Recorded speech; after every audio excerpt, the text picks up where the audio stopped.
Okay, let's continue with this example. Okay, rationalize the denominator. So why do we need to rationalize the denominator? It's because, if the surd is at the denominator, the fraction is irrational. So we need to make this fraction irrational by removing the surd on the denominator. Okay, so what we need to do is that 3 over surd 2, this is irrational. So we multiply with surd 2 over surd 2. We take a look at the denominator. The denominator here is surd 2, so that's why we multiply with surd 2 over surd 2. Because surd 2 over surd 2 is actually equals to 1.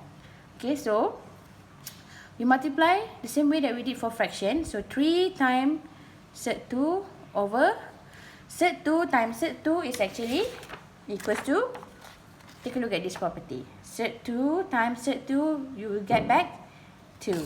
So, surd 2 times surd 2 is 2. Okay. So, now let's take a look at the second example.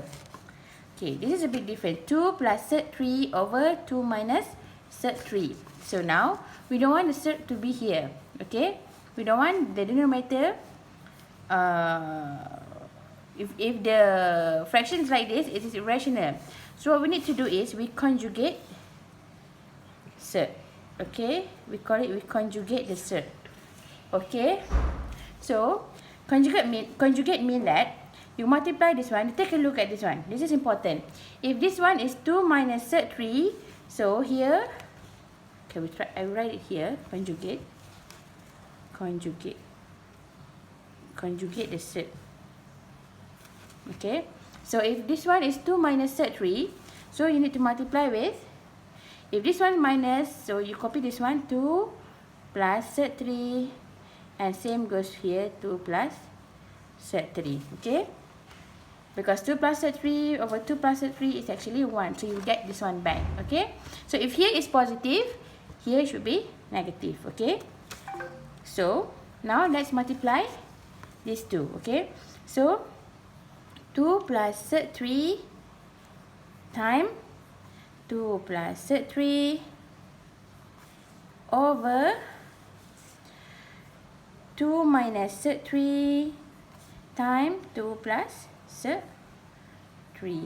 Okay, so this one you expand, okay, like normally like you do before.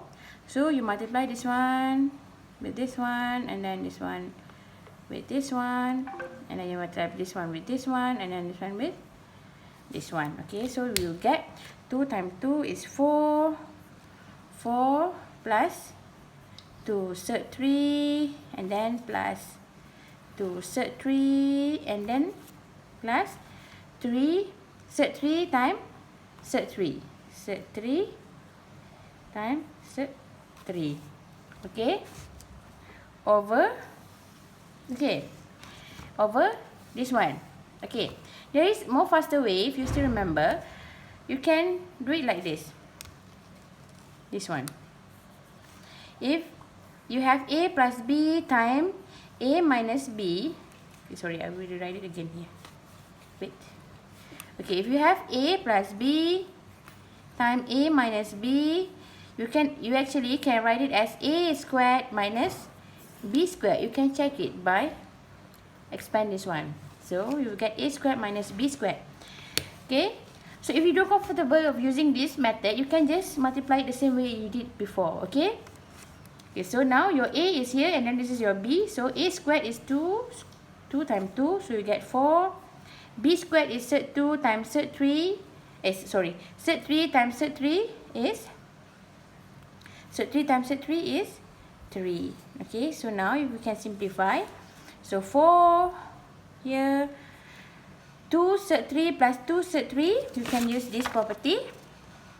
Okay, when you factor out a, and then you can add m plus n here, so same goes to this one. You factor out 3, so you can add 2 plus 2, so we get 2 plus 2 is actually 4. 4 surd 3 plus surd 3 times surd 3 is actually become 3. So 4 minus 3 is 1. So now you will get 4 plus So you collect the same term. So 4 plus 3, 4 plus 3 is 7. 7 plus 4 is 3. Okay, that's all. Okay, I hope you understand from this video. If you have any question, you can ask me through WhatsApp, or you can ask me through the Google Classroom, or you can even comment it here.